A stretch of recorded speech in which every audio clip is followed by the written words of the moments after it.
Good evening, my friends. こんばんは. Guten Abend. 晚安. Yeah, actually I should say 晚上好, not 晚安. 晚安 is good night and goodbye. Yeah, today the podcast is a little bit late because I had a very, very good day today. Spent a lot of time with my son and talk a lot with my friend in Japan.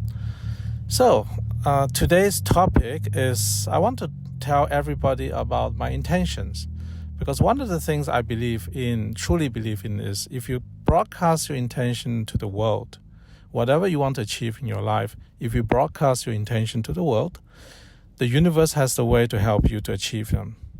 Even it is a ridiculous goal or it's an incredibly difficult thing to achieve, broadcasting your intention to the world is incredibly important. One good example is for my friend Corey, who is now in Japan, who is studying language there and modeling professionally.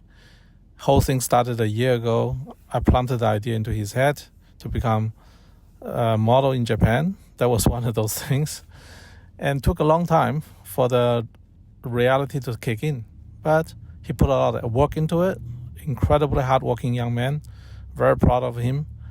And he achieved the first step of his goal. Yeah.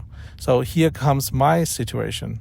I want everyone in the world to know that the reason I'm studying Japanese, the reason I get my son to study Japanese, and the reason my best friend is in Japan right now is because there's tremendous opportunity in Japan right now, in business, in personal relationship, in everything else in life in Japan.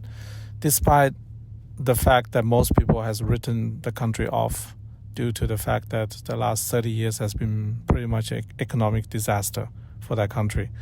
But if my prediction is right, if my understanding of the Japanese economic cycle and the Japanese people and the culture and the behavior is correct, we're going to see one of the greatest boom of all time in Japan due to the loss of productive population. This country is probably going to transform itself in greater shape, form than it has done in the last 100 years, I dare to say. Yeah, the impact cannot be understated. For me, the first thing I want to do is grab a free house or near free house in Japan. And not sure if you know about this. There's about 8.5 million houses, empty houses standing around in Japan due to the dying out of older people and lack of population migrating to the countryside. So there are a lot of rundown houses that no one has lived in for 15, 20, 30, even sometimes 60 years. And those real estate are practically given away for free. And because of that, this is one of the greatest, probably, real estate opportunity of all time. Yeah. And this is not the first time I encounter houses given away virtually free. In 2009, I came across opportunity in Tasmania, the island on the southern side of Australia.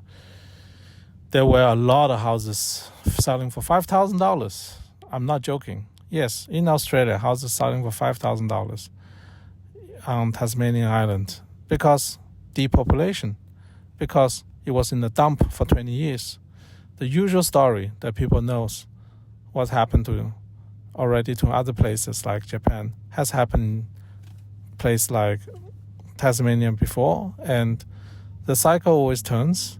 As long as that place is attractive, people will return, people will go there.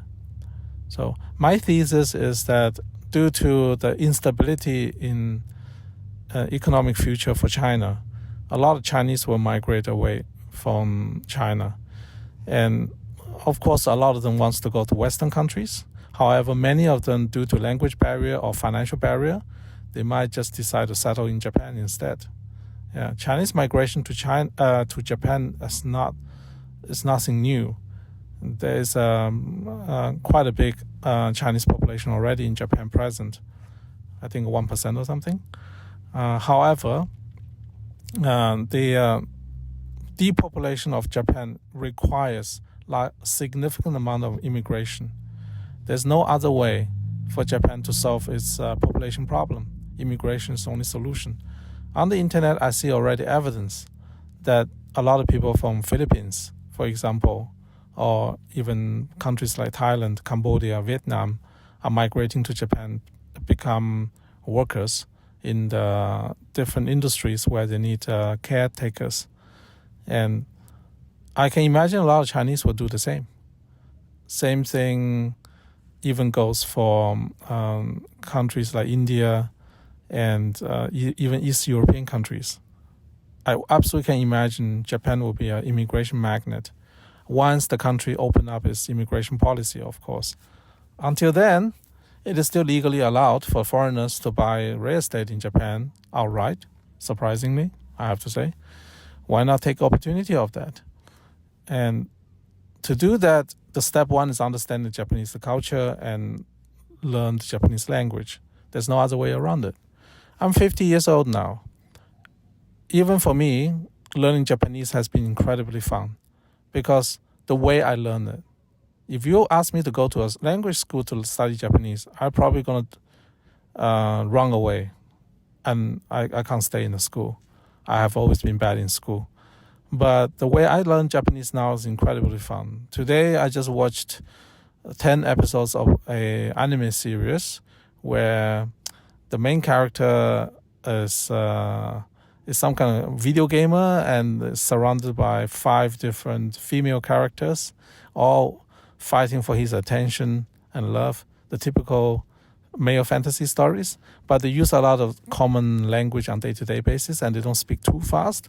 And the context on the screen is pretty obvious for me to understand, almost childlike, even though the content is anything but childlike. And so I'll just blend in the screen what I'm watching, so you can Google yourself. Look for the uncensored version. It's quite funny. It's part of Japanese culture, so that's the way it is. You can see people dressed like that for Halloween, for example. It's very common. So I want to emphasize one more time why I'm doing this, because it's an incredible challenge, but also a fun challenge to do something that most people wouldn't dare to do. And particularly doing it not because I'm under economic pressure, it's because I truly want to do something new in life. Yeah.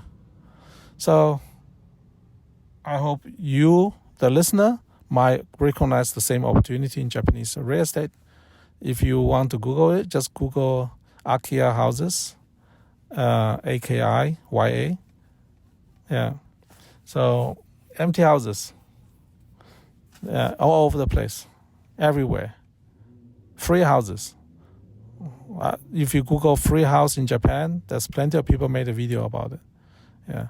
But don't expect it to be in Shinjuku or Shibuya.